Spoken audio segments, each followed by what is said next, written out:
Welcome to my show where we talk about love, where we allow ourselves joy and compassion, where we are open to our authenticity, where speaking our truth is our birthright and we claim our abundance, our prosperity. Welcome here to this space where I share my love for healing, my love for connecting with women on a soul level, because I believe that we all have a purpose on this planet, and I am here to help you awaken that aspect of yourself.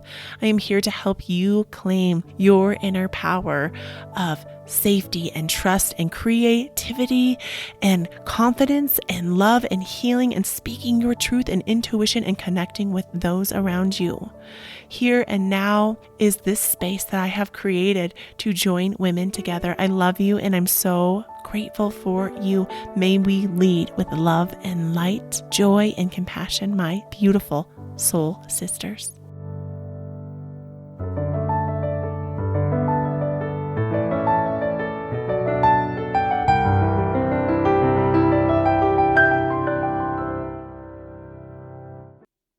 Hello, my beautiful soul sisters, and welcome to a brand new episode. I am here having one of those days where it's almost like the mind keeps like zooming and crushing my brain, and then I almost get paralyzed and I get stopped in my tracks. Has this ever happened to you? Have you ever had those days where the mind just runs rampant and it seems like a waste? It's almost like this pause of unknowing. It's very interesting. And I think partially is because I am puppy sitting I'm trying to think if it was actually on my nephew Stratton's birthday on April 20th. We bred our golden doodle Jasper with the lovely Simone, who is a golden doodle as well. And they have puppies, 3-week-old double doodle puppies that are so freaking cute and adorable. And while my girlfriend is out of town with her family, I am puppy sitting these 5 little babies. And it's been such this blessing and gift. And I've known for a while that I was going to do it. And I'm so grateful to be here and experience this, especially for my kids and my nephews and my nieces. Because, I mean, how many times are you going to get to puppy sit and watch puppies develop and nurse their mommies and grow as puppies? Like, for me, it's a very rarity. So I'm just showing up. And even though my brain is kind of like feeling discombobulated, and I keep knowing that I have things that I do, but I'm also helping take care of these puppies and keep my friend's house clean and my kids and my nephews and nieces in the meantime. And here I am. I'm showing up in my friend's bathroom because every room that it seemed that I would be in, I could hear the kids or the washer. So here I am. I hope the echo is not so vast. And it's just life. This is those times where we can just freeze and allow like the paralysis of the unknown to unfurl. Is that a word? Unfur? It's fine. It is what it is. Or we can just show up and knowing that we don't have to always be constantly doing. And I know this is something that I have been working on, is that it's okay to just pause and be, because we were created to be human beings, not these freaking human doings that we're so ingrained that we're supposed to be always be doing.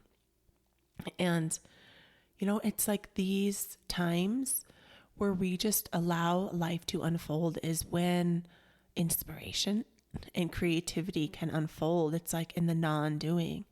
Because think of all of those moments where our brains are so overactive and just overstimulated, and we just don't have space for creativity. We don't have space for our own thoughts, right? It's these moments of the not doing. I was trying to think of one of my spiritual mentors, or maybe it's a Buddha quote. It's like in the not doing and the undoing, not undoing, but in the non-doing is where everything gets done. And I think it might be Lao Tzu, this ancient Chinese philosopher who wrote this beautiful book called the Tao Te Ching, which is these like really deep, spiritual, insightful verses. And there's 81 of them. That book, so freaking profound. And I'm trying to think of how many years ago, several, like 7 years ago, I found one of my other mentors who has passed, but his spirit is very bright, is Wayne Dyer. And he wrote Change Your Thoughts, Change Your Mind. And it's like a modern spin on Lao Tzu's The Tao Te Ching.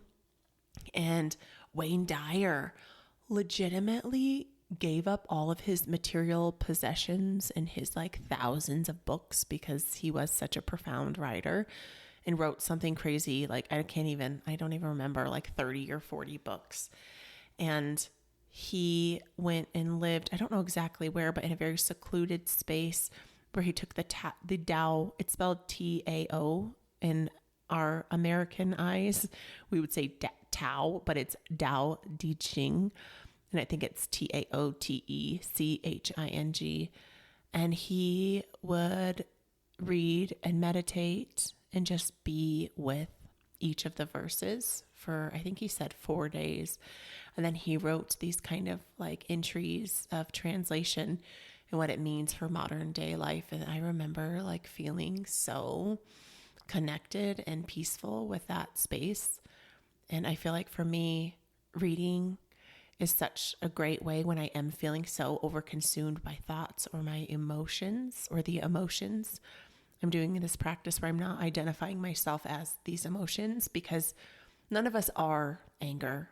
None of us are anxiety or are overwhelm, even though we claim it with our sacred I ams. We say, I am this anger, I am this overwhelm, and then it becomes us and it intensifies and it intensifies. Yet when we can become the noticer and become aware of that we are just experiencing the overwhelm, experiencing the anxiety, experiencing all of the things. Those are the moments of allowing and accepting as these emotional waves that are like energetic kind of like patterns coming at us, just these like energy bodies coming zoom. And when we can just be open and allow, we can let them come in, we can experience them as our human body needs to experience them without latching on.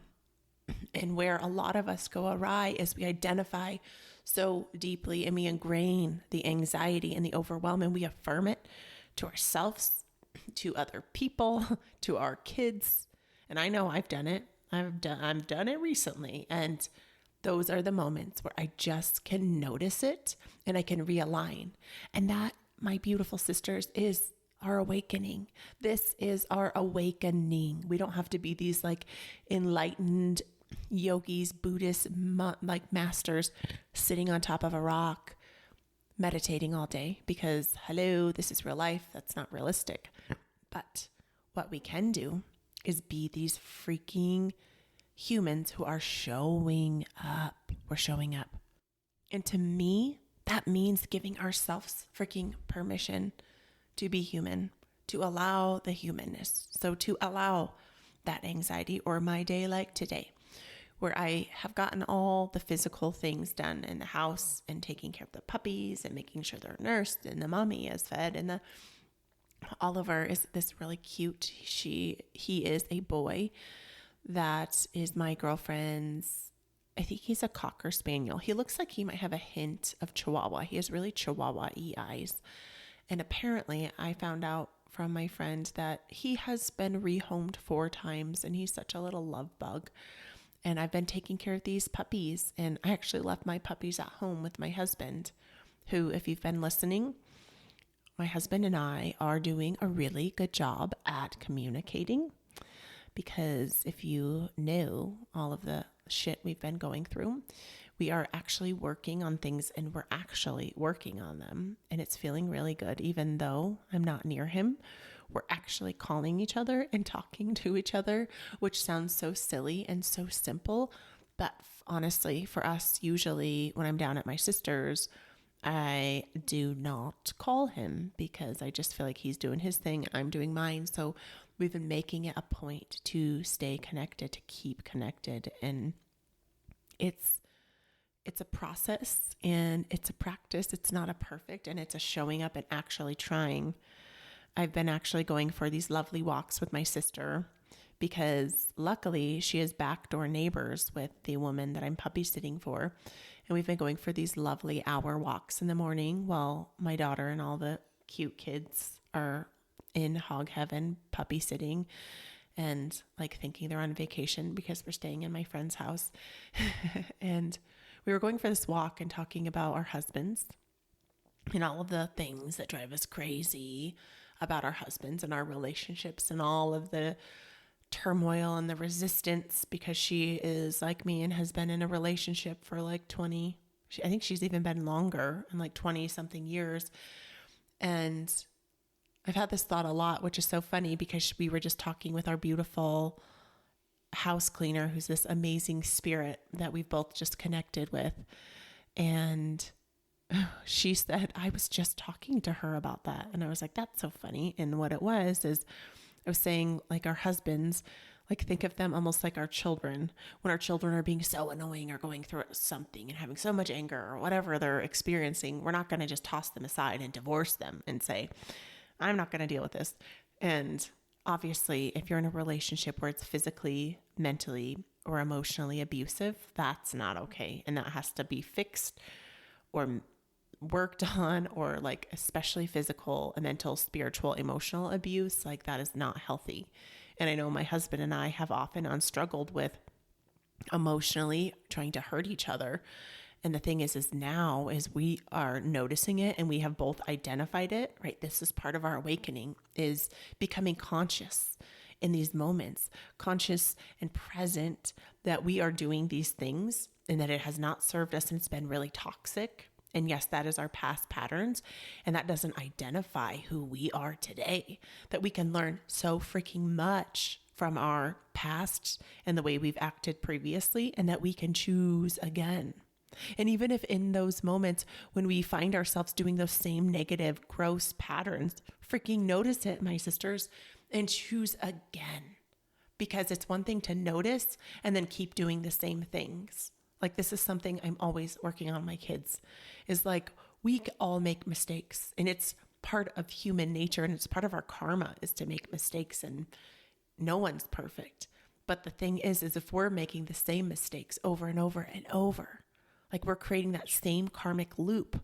And we can think of karma as this circle. And the karma keeps coming back to us, this energetic karma that comes back to us, especially with people like our children and our spouses, where the same energy will keep coming in different ways. But if you know what I'm talking about, which if you're still here listening or you are supporting me, I feel like you are on this journey of self-discovery and noticing that it is an energetic thing. It's not as much, that isn't something that it is as much in this physical realm. And when it comes to our karma with certain people, especially those closest to us, a lot of us get so trapped up in how we're always choosing to react. Like, we're always like jumping to react. And when we are constantly reacting, that karma is just growing. It's like recircling, re-looping around and around.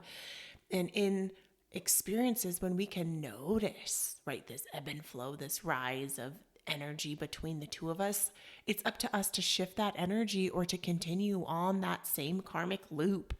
And when we can break the way or shift the way that we're doing things, we're responding, which can be a great challenge. And I've learned a lot from Bob Proctor, who actually just recently passed away and is this incredible America's prosperity coach and one of my huge manifesting mentors. And he really opened my eyes in his paradigm shifting book about responding and reacting and noticing those moments when most of us are just freaking reacting is our quick snap, ego filled way.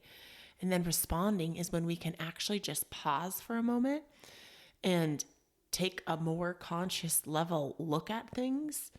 And it is amazing how much it shifts and changes. And then when we can actually start responding from a grounded perspective, we can start shifting our karma with those closest to us. And when we shift these karmic loops, they actually open up and they start spiraling, and we're creating new energy. We're creating new ways with our partners and our kids. Because just notice it. I was even noticing with myself that I sometimes have this weird innate thing with my daughter, and she has been getting so defensive and reacting in this way. And anything I say to her, she is like the ultimate victim of the victim. Like, I am being the world's meanest mom, even if I'm just saying it from like a kind, heart-centered space. Like, Junie, I saw that you cooked in the kitchen and you have made a monstrosity of a monstrous mess. I need you to clean it up. And she has just been so quick and snappy. And I know it's her teenager, preteen, tween, is it tween, hormones. It's been such a fucking challenge with her. I am just like, ugh. And she's so kind and amazing with these puppies. Like, she is a puppy mama, and it is like her fantasy to be here with these puppies and in my friend's house, which is oddly the exact same model of my sister's house, just with my friend, the puppy's mama's owner, with her beautiful, like, I don't know if the word eccentric, but eclectic decorations and bright, colorful, painted, splashy walls, and just cozy. And it's such an organized, simple home, but also so beautiful and comforting at the same time. But it's funny because it's my sister's same model, and I keep like waking up at night thinking, oh my gosh, where am I? What's happening? Wah! And I'm here, and I think we're on night 3. We're on night 3, and we have, I think, 9 more nights to go. I can't, I'm like, my mind won't compute. Last night, the mama, her name is Simone. She's this beautiful, like, black golden doodle, and she's kind of like a mid-size, and she has these white patches, and she kept crying because she wanted to come out, even though it was bedtime, of her pen with her babies. And I had to like tell her, like, it's okay, stay here, you're fine. And then I went upstairs, and then the other little Cocker Spaniel, Oliver, was acting like a loony bin half of the night and kept waking me up.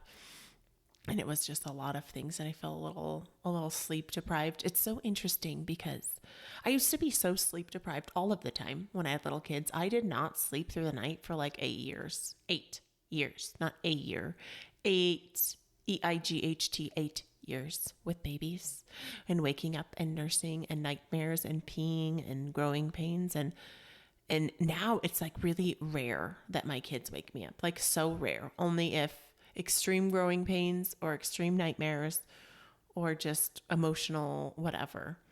And when you get woken up in your REM cycle, that's a REM, that's like our deepest sleep state where you are just out. That's like that deepest state, almost like that meditative state. I think it's that's theta, and this is the REM cycle, so it's a little bit different. But when you get woken up like 4 times in the night, it is crazy. And I'm giving myself so much compassion because I used to never get a full night's sleep.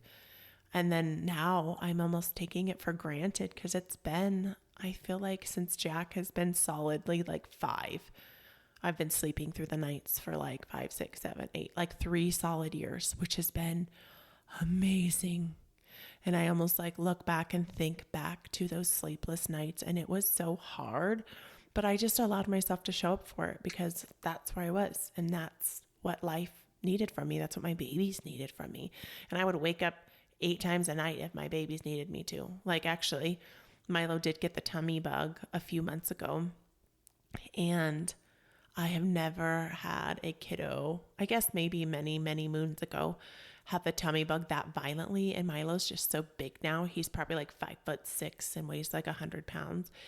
And he is so independent and just kind of like sassy and all the things. And he was just like a sad, sick little baby boy for days upon days. And I mean, he didn't even get the tummy bug until about 11 o'clock at night, 11 p.m.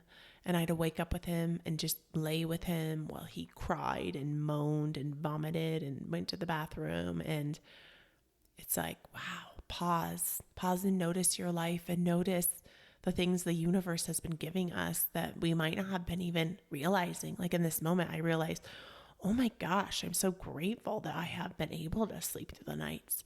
And then like last night I had this sleepless night, and it's like, it's okay because, right, this too shall pass is so true, that nothing truly lasts forever.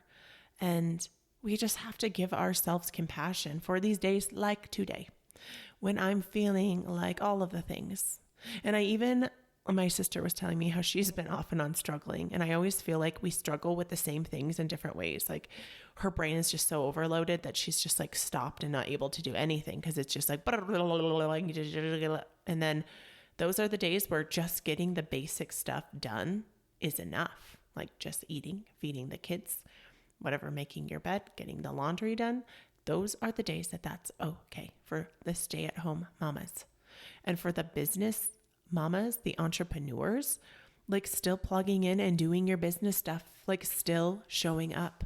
I know I've off and on been halting Awaken You malas because I was like crushing it and doing amazing.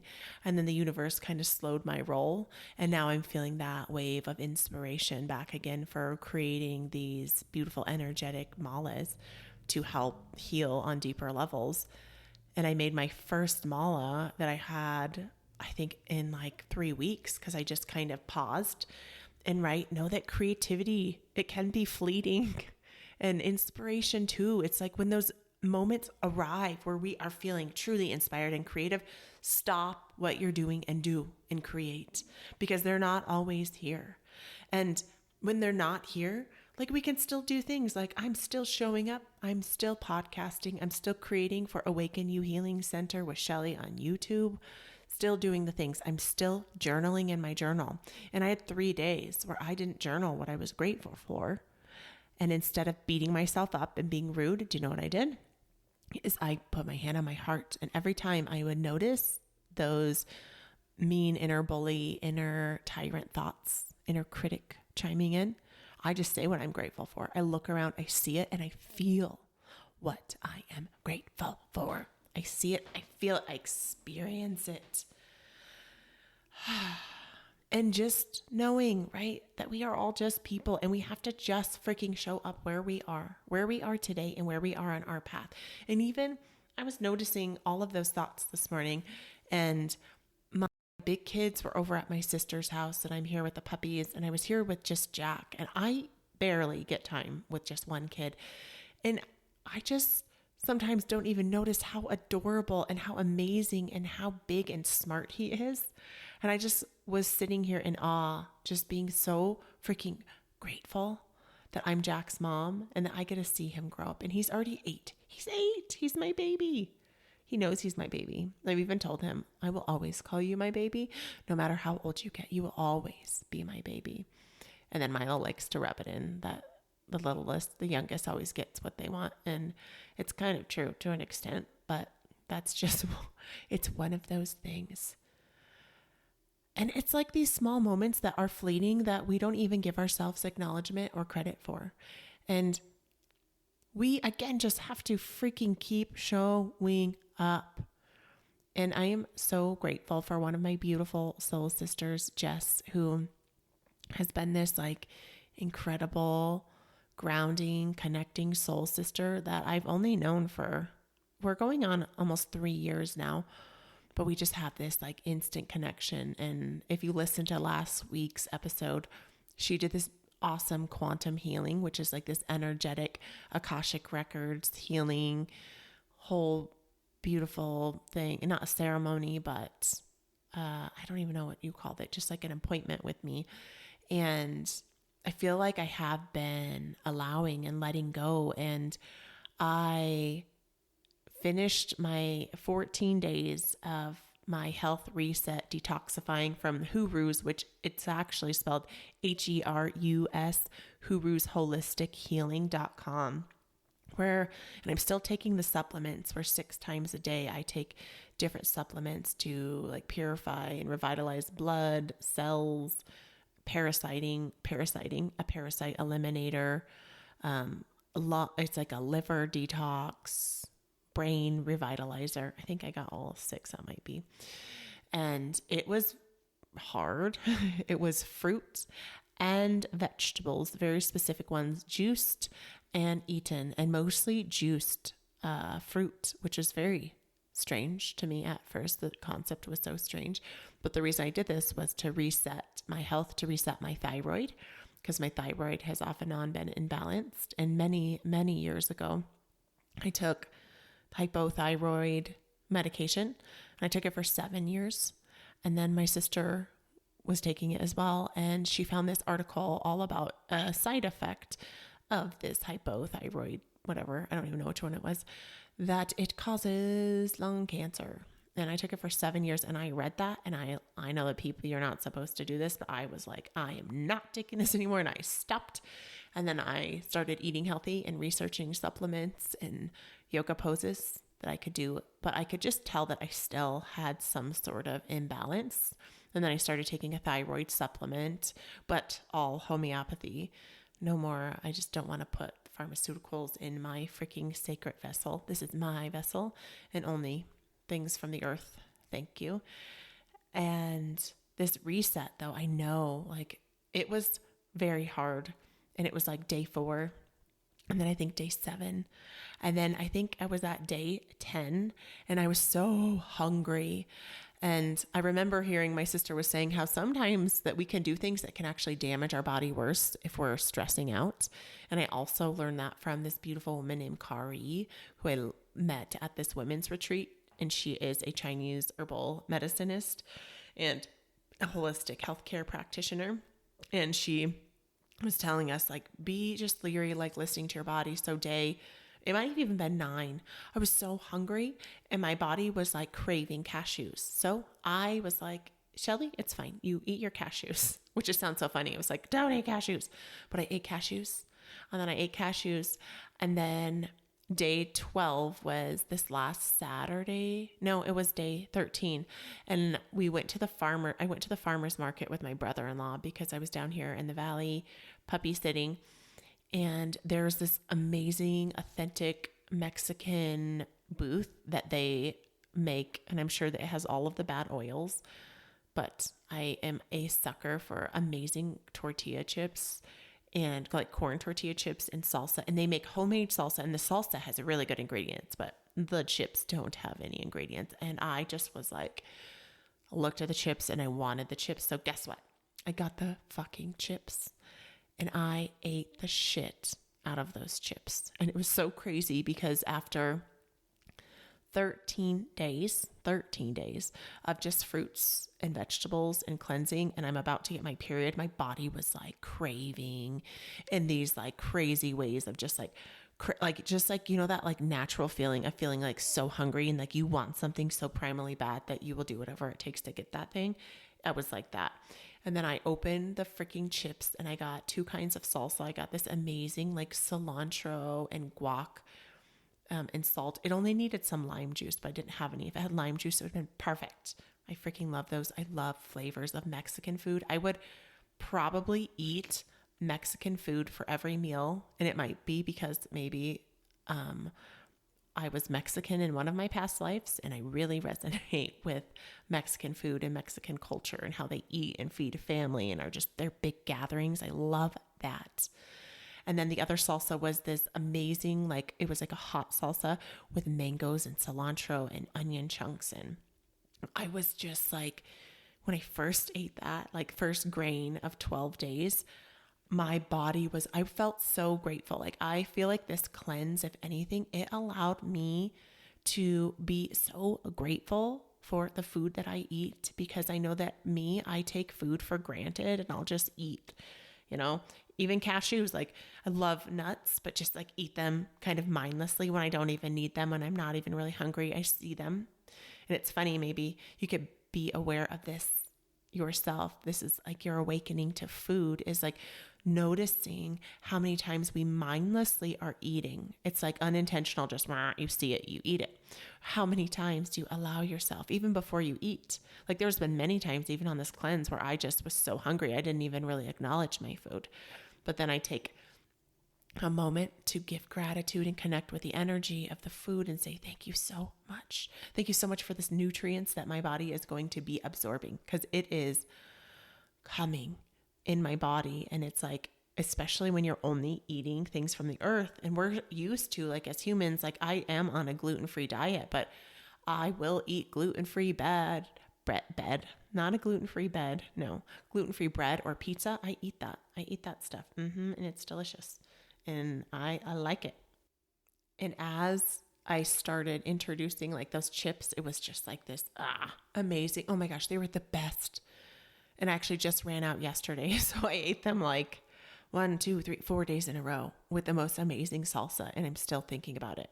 My body, I feel like, was just like ready. And I feel like my gut health is so healed and balanced. I'm feeling so good. And I'm not just like destroying and eating a bunch of shit, but I am allowing myself to eat.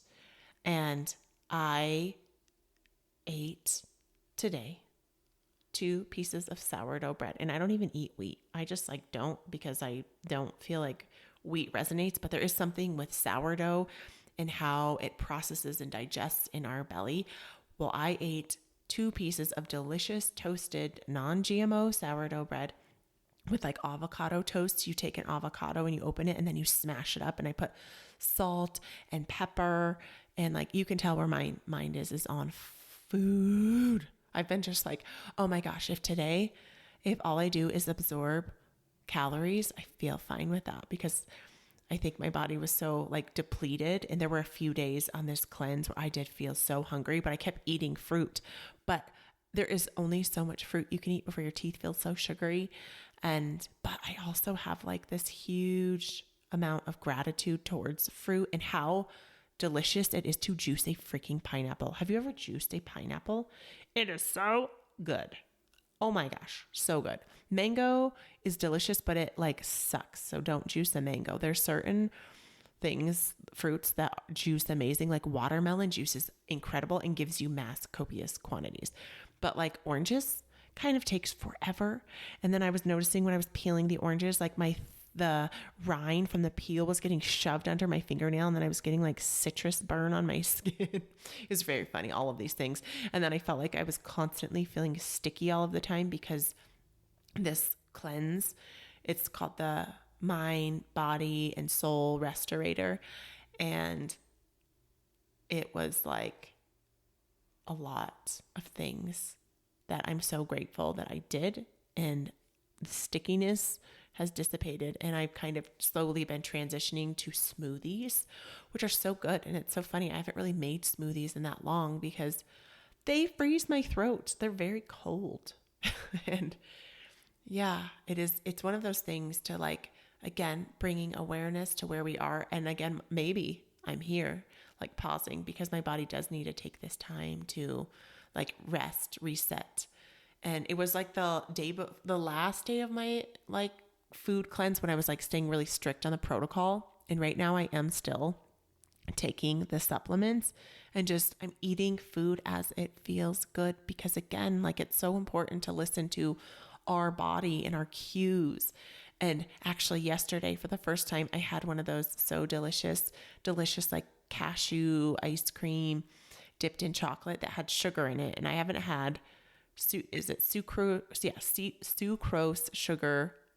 Sugar from fruit is fructose. Sucrose is like sugar from like cane sugar or whatnot like that. And my body, I ate it, and then I was like immediately craving it. I immediately had like this craving to eat more sugar. And if there was chocolate in this house, I would have snarfed an entire chocolate bar. But I couldn't find one.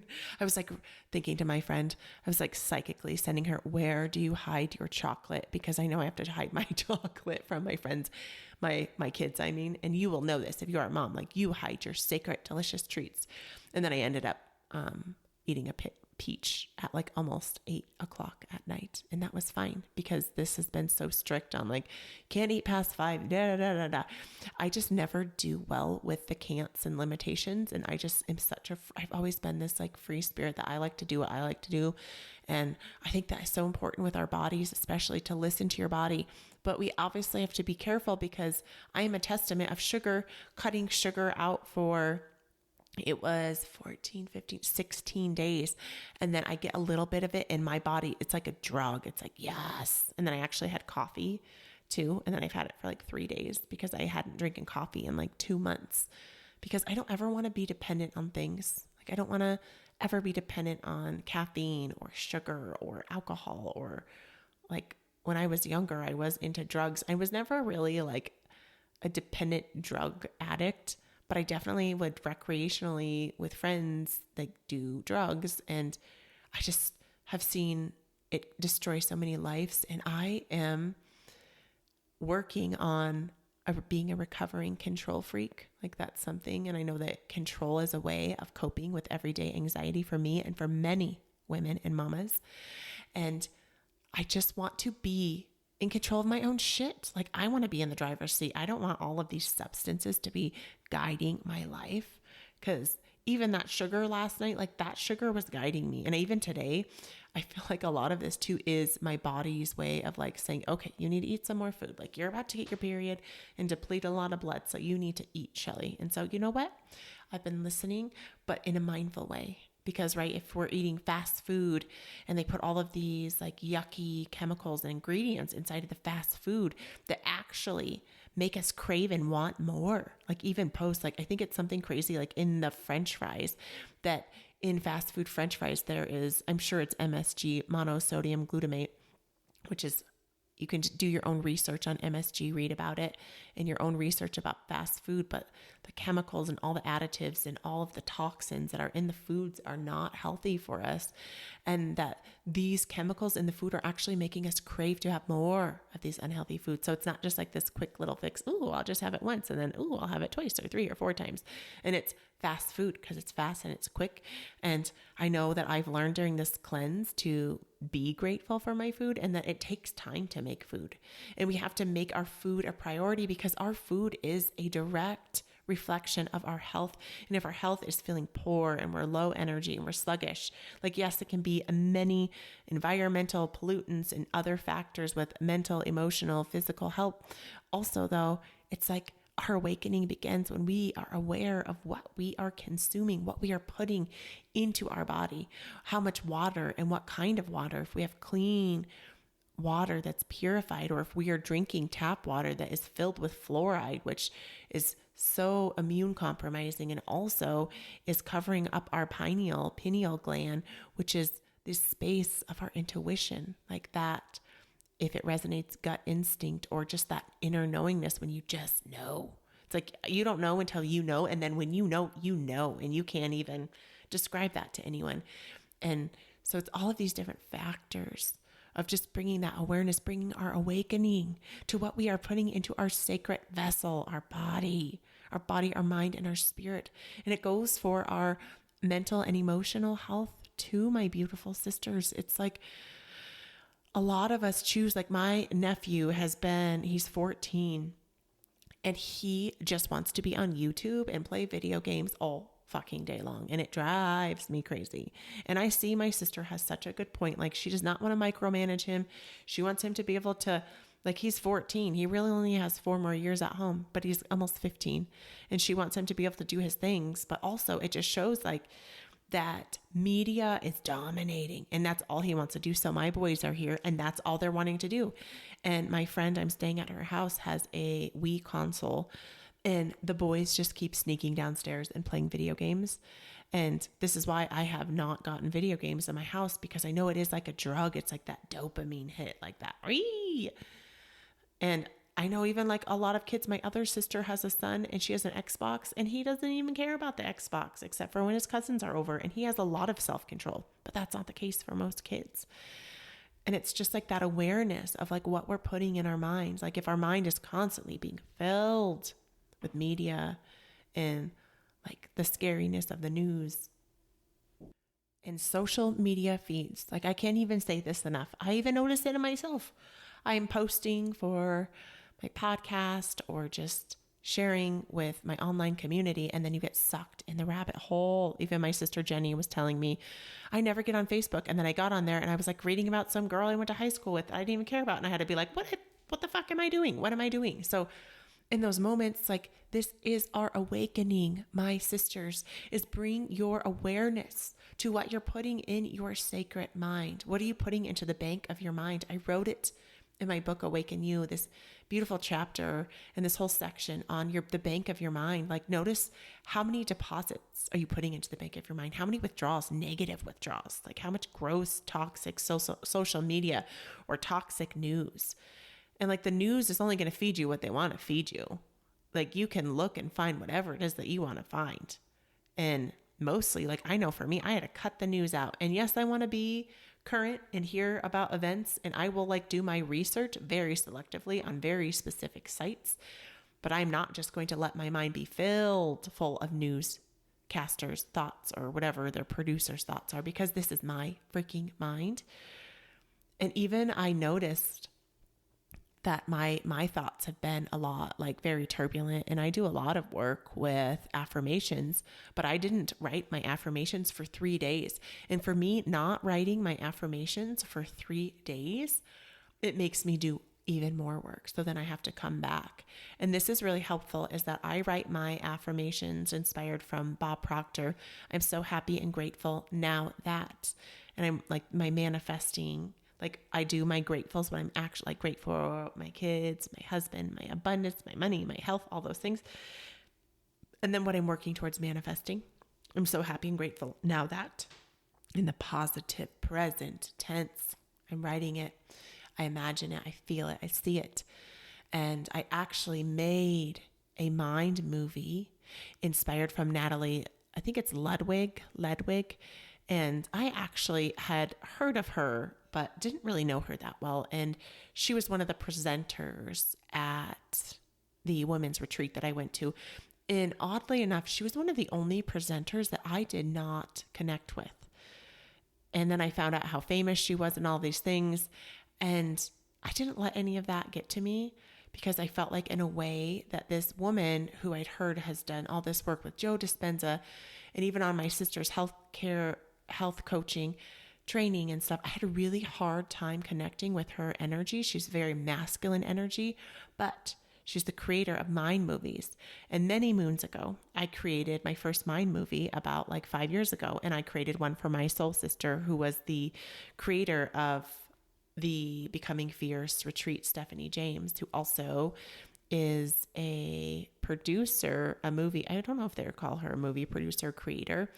I was also in her last documentary, which was, I think it was called The Sparks That Become Us, or, I wish I remembered. I'm like, I know what it is.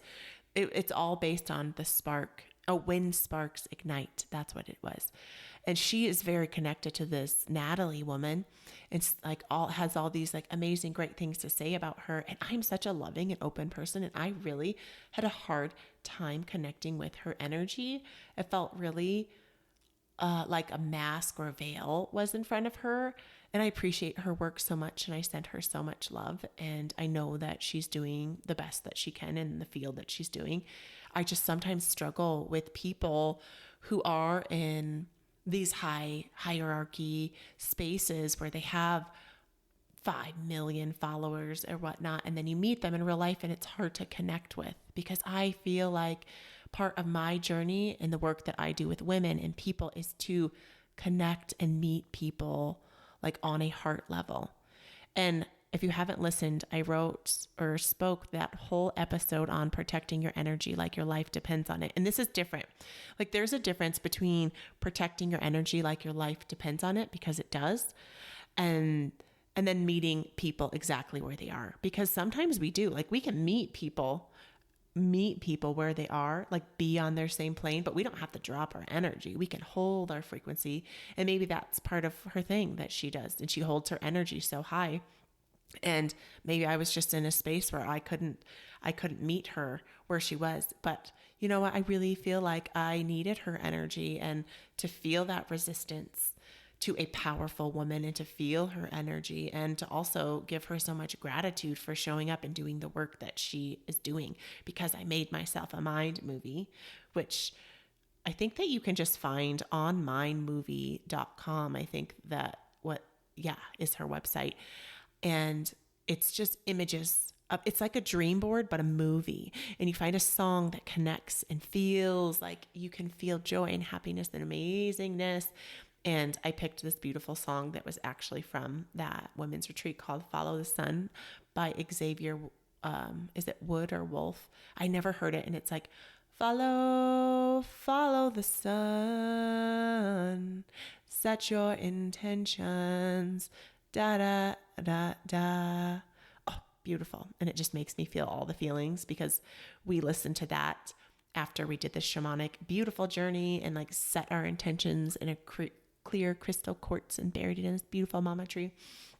And I picked all of these images for my mind movie of what I want in my life. I started first all that I'm grateful for. So pictures of my kiddos.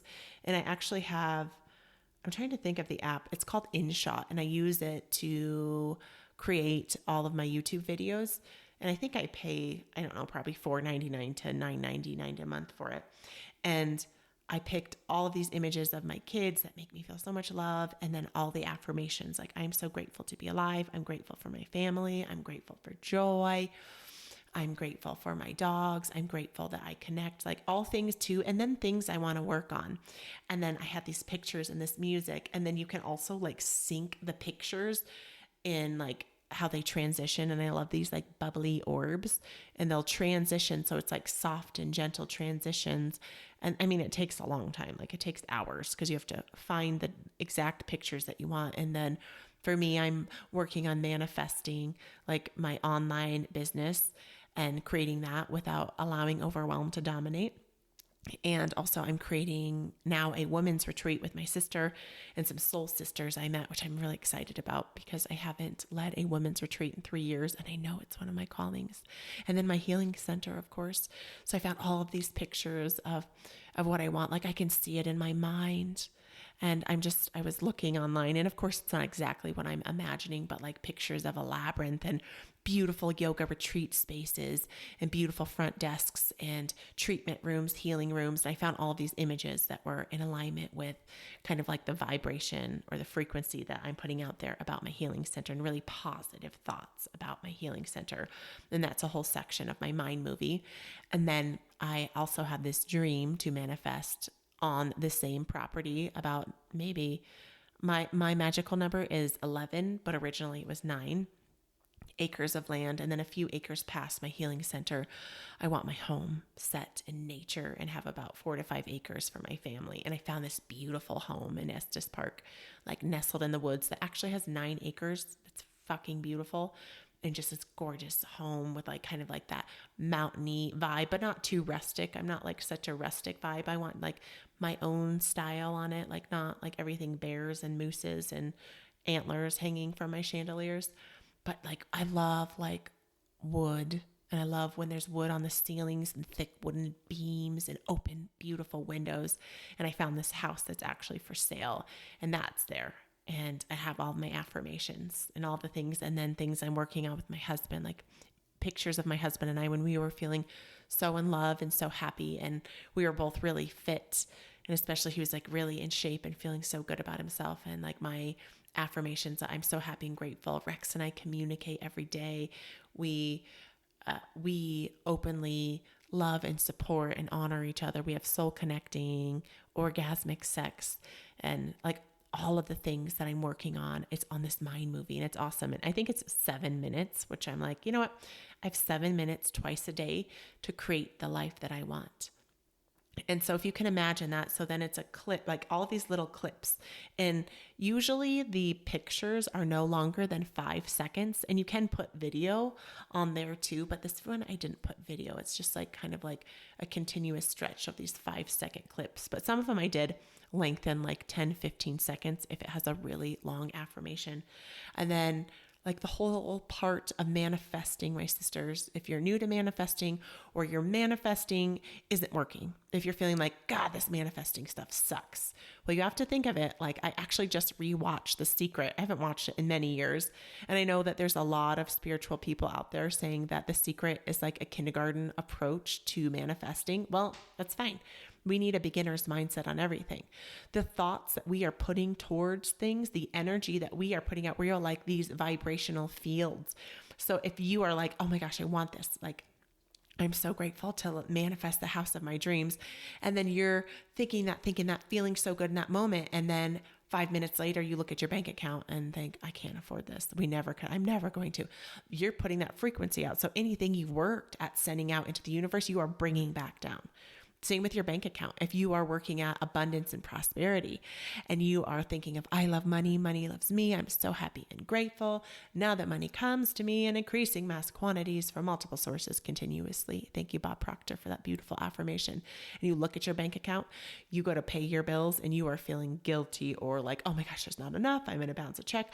All of those thoughts are also manifesting and you're sending out. So what you're putting out comes back to us. Right? That is quantum physics. That's physics. It is like we are all these vibrational beings sending out frequencies. And I loved this imagery in The Secret. They obviously used like special effects, but they were talking about this law of manifestation, and we're sitting here and it actually created this kind of like vibrational ripple effect from us with our thoughts and then them coming back, if that resonates. Or you could like imagine like water splashing out and then coming back. And knowing that if you want something, no matter what is actually happening, that you can manifest it no matter what, but you have to tie in how you're feeling. And that's why it's great with these mind movies is if you find a song that makes you feel so good and so much love and so much joy and just like, this is it. Those songs, like pay attention to those and play those when you are listening to your affirmations, or create your own mind movie, or go on to Natalie's mindmovie.com. And I think she said they're anywhere between 99 to 150 to use her technology. Or if you're like me and just a creative person in general and like can figure anything out, most of us can, you can make your own mind movie for like $4.99 a month. So you can do all of the things. And the mind movie is nice because like we are such quick paced, like fast people. And I've had vision boards and dream boards for many years, and but this year I just haven't really felt called to recreate my dream board. I've been like, I can see it in my mind and I keep seeing in my mind,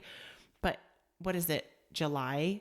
And I just haven't felt the calling to make a new dream board. But here comes my mind movie. And this is like technology shooting us into 2022. Like this is where we are.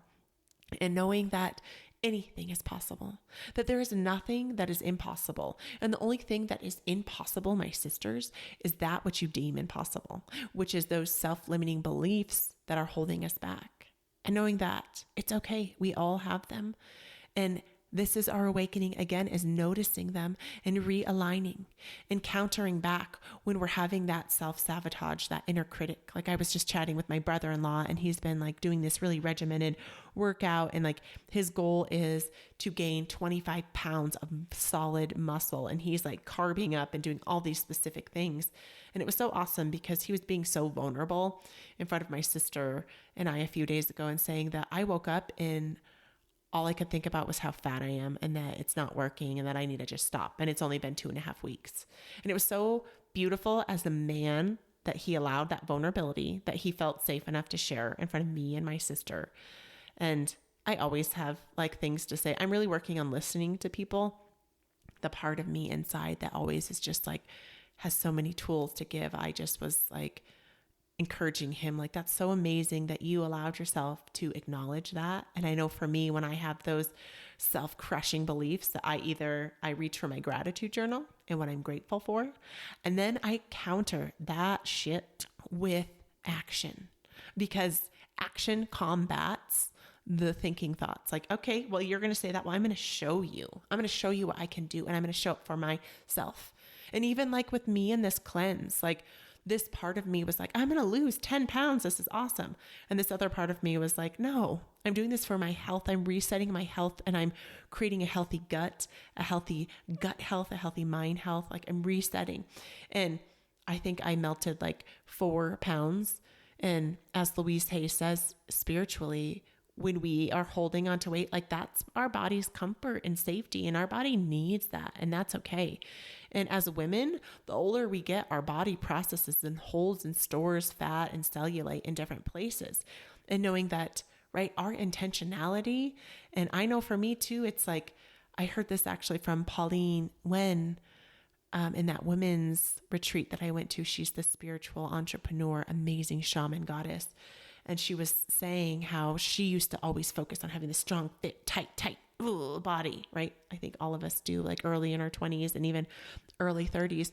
But my morals have changed because now I want a full belly breath, like pressing out that belly. Like my soft belly is more important, where I can breathe and I don't hold stress and overwhelm on my body image, where I'm softer at myself. And I wear clothes that allow me to express who I am and don't have to feel like I have to suck and squeeze and tuck and lift all of these parts of myself. That it's okay as women to age. It's okay to get some dimples and cellulites. Like it is okay to be in your body as long as you are making that conscious or these conscious choices of what we're eating, how we're moving, what we're putting into our mind. And movement, my sisters, is so essential. And I've had this huge awakening on movement as I've been staying down here with my sister, and she goes for these like hour-long walks. And I always thought like, that's kind of a little overkill. And I only have practiced yoga once since I've been down here in 3-4 days. And we've been going for these beautiful long walks that have been so amazing and just a way to connect with nature and the sun and to be outside. And it's like, when did we as humans decide we didn't have time to walk and move our bodies and connect with other people? When did that happen? And why is that okay? It's not. I'm like, all of these things. And this is our awakening, my sisters, is all of these pieces, all of these awareness. It's just showing up and knowing that we're not always going to have the awareness, because sometimes that overwhelm, that anxiety is going to come.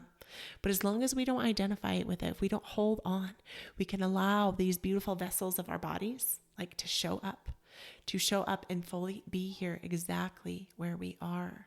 My beautiful sisters and soul friends, I can hear the puppies yipping for me. I need to go down there and take care of them, but I'm so grateful for you. I love you. And I really hope for your self-care practice today that you can give yourself permission to bring that awakening to yourself, to your emotions, to your relationships, to your food, to your movement, wherever it needs. And it doesn't have to be everything at once. It's baby steps, one thing. So maybe pick an aspect of your life that you want to work at awakening, that you want to work on. Like, where are you struggling the most? Is it your emotional health? Is it your physical food health? One of those spaces. This is where you start bringing awareness to what you're consuming, what you're putting into the eye of your mind, what you're putting into your sacred vessel. And knowing that there's no guilt or shame or judgment or blame here. We start today here, my sisters, as we are. Here and now is where our awakening begins. We bring our awareness to ourselves and we guide with our love for ourselves. We guide with inner compassion. We guide with gratitude, and we allow joy in. We allow joy into our daily lives by reflecting on the sky, by seeing the trees, by noticing and acknowledging the flowers, or the beauty in a handshake or a hug or a smile, or just seeing someone, but really seeing them as if it was for the first time. I'm so grateful for you, sisters. Please head over to iTunes and leave a 5-star rating and a review. It means the universe to me. And you can find my book, Awaken You, Shelley Bond, on Amazon, available now in paperback. And please, you can check out free online yoga classes and all sorts of inspired, amazing healing on Awaken You Healing Center with Shelly on YouTube. And you can check me out on Facebook, Shelly Bond, and Instagram if you haven't already under Awaken You Shelly Bond. I love you. I'm so grateful for you. And I will be back here hanging out with you next week. I love you, my beautiful sisters. Be kind to yourself. Give yourself compassion because you have all of the love that you are seeking. It's already here. It's already within you right now. I love you.